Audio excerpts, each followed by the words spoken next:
morning, students. I hope you all are fine and safe at your home. Today, this is our last online class of science of this week. So, we have to complete this chapter, and the last topic of this chapter is digestion in grass eating animals.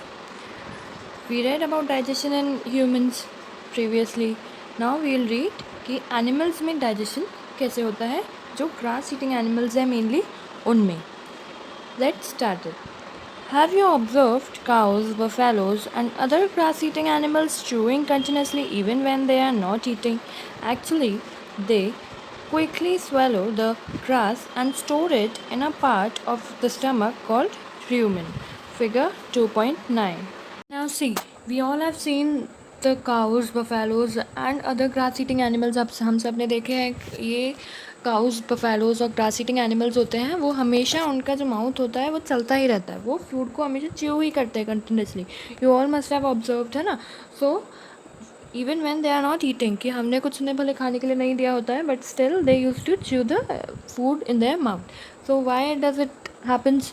Actually, they quickly swallow the grass and store it in the part of the stomach called rumen. मतलब कि उनके stomach में एक part होता है rumen, जिसमें वो जो swallowed grass वगैरह होती है, वो grass वगैरह जो अंदर ले लेते हैं फूड, वो स्टोर कर लेते हैं कहाँ पर? rumen में. See, it is there in the diagram given at figure 2.9. You all can see this rumen part present in the इसका ओके. ये जो rumen पार्ट है, इसके अंदर पहले फूड चला जाता है, and here the food gets partially digested and is called curd. यहाँ पर सबसे पहले जैसे ही काऊ फूड अंदर लेती है, डायरेक्टली rumen में जाता है, और यहाँ पर पार्शियली वो डाइजेस्ट करती है अपने फूड को, जिसको क्या बोलते हैं? Curd. But later the curd returns to the mouth in small lumps and the animal chews it. फिर क्या होता है? ये जो कर्ड होता है, मतलब पार्शियली डाइजेस्टेड जो फूड होता है, वो वापस से माउथ में ले लेते हैं ये जो एनिमल्स होते हैं, और उसको स्मॉल स्मॉल लम्प्स में वो माउथ में लेते जाते हैं, और फिर वो जो एनिमल है वो च्यू करते रहते हैं आफ्टर सम टाइम भी, मतलब कुछ खाने के कुछ टाइम बाद भी वो फिर च्यू करते हैं. This process is called rumination. इस पूरे प्रोसेस को क्या बोला जाता है? Rumination. And these animals are called ruminants. मतलब ये प्रोसेस है, इस तरीके खाने को, इस तरीके को जैसे ये एनिमल्स खाते हैं, उसको क्या बोलते हैं? र्यूमिनेशन. और ये जो एनिमल्स इस तरीके से खाते हैं, उनको क्या बोलते हैं? उन एनिमल्स को, लाइक काउस, बफेलोज को हम क्या बोलते हैं? Ruminants. Okay. Then the grass is rich in cellulose. Grass खाते हैं, जैसे ये यू ऑल कैन सी ये ग्रास वगैरह या प्लांट्स जो भी खाते हैं ये एनिमल्स, तो ये इसमें ग्रास में क्या होता है? सेलुलोज प्रेजेंट होता है, जो एक टाइप का कार्बोहाइड्रेट है. इसको खाने से क्या मिलता है? Carbohydrate. Many animals including humans can not digest cellulose. हम क्यों नहीं खा पाते हैं ग्रास को? गुड क्वेश्चन है ना, कि क्यों नहीं खा पाते हैं? क्योंकि humans can not digest the cellulose. Cellulose को डाइजेस्ट नहीं कर सकते हैं humans. Then ruminants have a large sac-like structure called rumen between the esophagus and the small intestine. Now you all have seen कि ये जो ruminants हैं, मतलब ये ऐसे animals जो ये खाते हैं ग्रास वगैरह, उनको उनके अंदर क्या होता है? rumen होता है प्रेजेंट, जो ईसोफेगस और स्मॉल इंटेस्टाइन के बीच में होता है. See, this is the oesophagus. Oesophagus मतलब फूड पाइप, और स्मॉल इंटेस्टाइन के बीच में जो प्रेजेंट है दैट इज़ rumen, है ना. Then the cellulose of the food is digested here by the action of certain bacteria which are not present in humans. अब ये जो सेलुलोज होता है प्रेजेंट ग्रास के अंदर, हमने अभी पढ़ा, वो डाइजेस्ट कैसे होता है इनके अंदर, एनिमल्स के अंदर. Is digested here by the action of certain bacterias. इन एनिमल्स वगैरह के अंदर सर्टेन बैक्टीरियाज होते हैं जो कि ह्यूमंस में प्रेजेंट नहीं होते हैं, तभी हम लोग ग्रास वगैरह डायरेक्टली ग्रीन लीव्स वगैरह हम खा सकते हैं क्या? नहीं. सो फार you have learnt about animals which possess the digestive system, but there are many small organisms which do not have a mouth and a digestive system. तो अभी हमने क्या पढ़ा कि हमने एनिमल्स का डाइजेस्टिव सिस्टम पढ़ा, बट कुछ ऐसे भी ऑर्गेनिजम्स होते हैं जिनके पास माउथ नहीं होता है, तो वो उनका डाइजेस्टिव सिस्टम हम पढ़ेंगे. Then how do they acquire the digested food. वो कैसे खाते हैं, एक्वायर कैसे करते हैं, अपना डाइजेस्ट कैसे करते हैं फूड को? In the section below, you will learn another interesting way of food intake. अब ये हम नीचे पढ़ेंगे जिसमें जो ऑर्गेनिज्म है उसके पास माउथ नहीं है, लेकिन उससे पहले हम ये पहेली और भोजों के क्वेश्चंस देखते हैं। पहेली wants to know why these animals cannot chew food properly at the time they taken it। मतलब कि पहेली को क्या जानना है, एनिमल्स क्यों च्यू नहीं करते हैं फूड प्रॉपरली जब वो अंदर ही लेते हैं। मतलब जैसे हम ह्यूमंस हैं, पहले फूड को थोड़ा सा माउथ में च्यू करते हैं, फिर उसके बाद अंदर हमारा जाता है और फिर वो डाइजेस्ट होता जाता है धीरे धीरे और फिर नीचे आता है।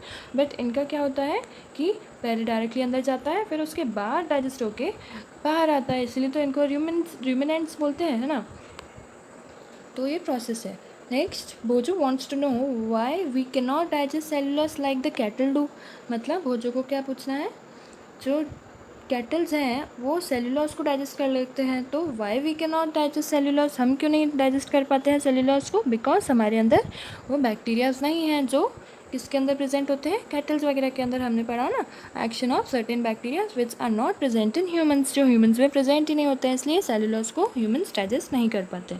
Now see 2.4 feeding and digestion in amoeba. अब अमीबा एक ऐसा ऑर्गेनिज्म है जिसके पास माउथ नहीं है, बट स्टिल वो ऑर्गेनिज्म कैसे अपना डाइजेशन करता है वो हम अभी देखेंगे। फीडिंग मतलब खाना कैसे खाता है, और डाइजेस्ट कैसे करता है उसको वो हम इस पार्ट में पढ़ेंगे।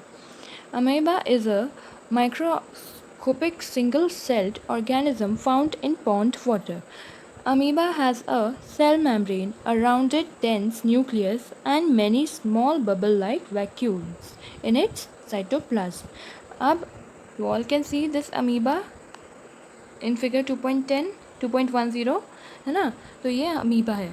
नाउ इट इज़ ये कैसा होता है, सिंगल सेल्ड ऑर्गेनिज्म है। ये एक सिर्फ सिंगल सेल है। ये बहुत ये जो अभी दिखाया गया है फिगर में वो माइक्रोस्कोपिक है, मतलब कि माइक्रोस्कोप से दिखाया गया है ये सेल, बट ये काफ़ी छोटा सा सेल है, सिर्फ सिंगल सेल है। हमारा बॉडी जो ह्यूमंस का होता है वो कितने सारे सेल से बने होता है, बट ये एक सिंगल सेल ऑर्गेनिज्म है, मतलब एक सेल का बना हुआ ऑर्गेनिज्म है जो कहाँ पर मिलता है, कहाँ पर होता है, found in pond water.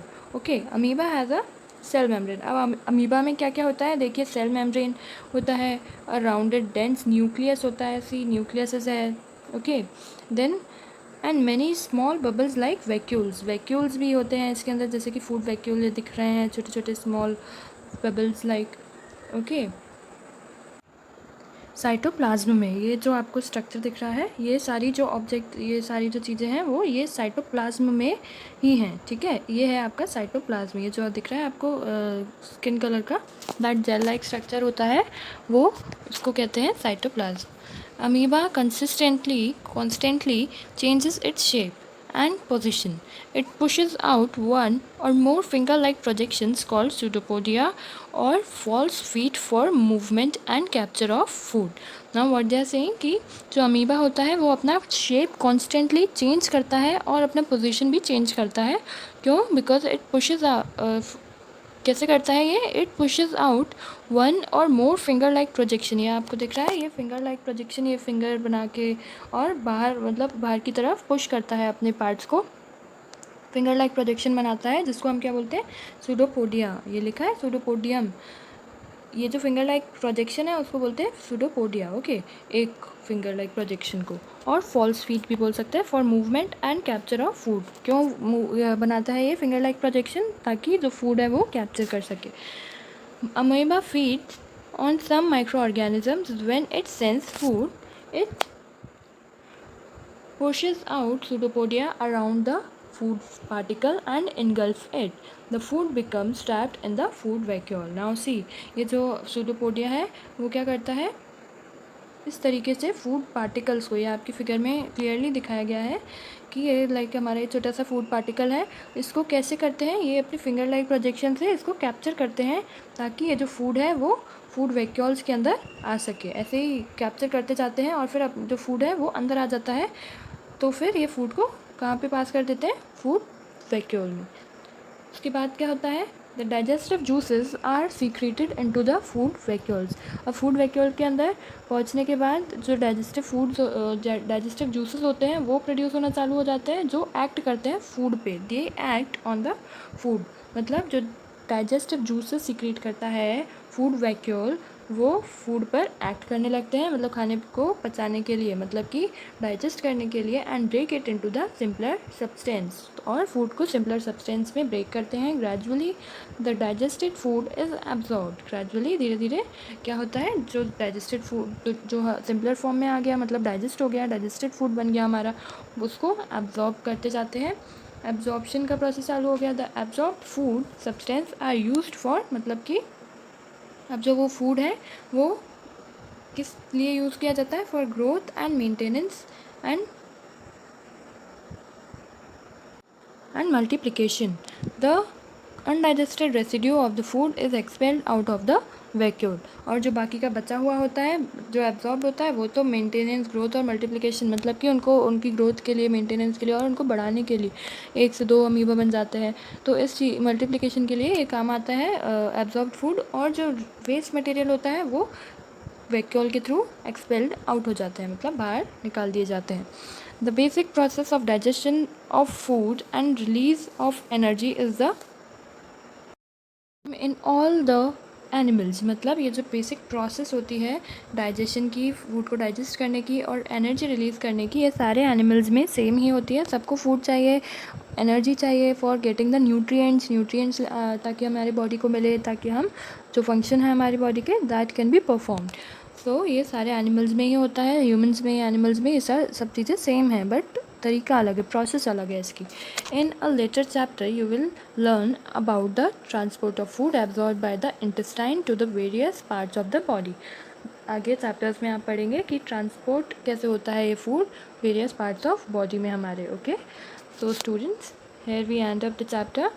I hope you all understood the chapter very well, and you can go through the keywords, and this summary is also given. What you have learned is a short summary of the chapter. I told you earlier also in the earlier chapter, so you all can read this summary and understand the chapter.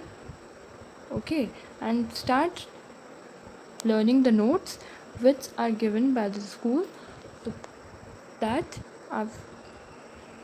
You can easily revise the chapter. आप अगर अभी से notes start करेंगे पढ़ना तो आप easily समझ पाएंगे कि चैप्टर में क्या है और क्या आपको एक्सप्लेन किया गया है इस चैप्टर में। Okay, thank you students.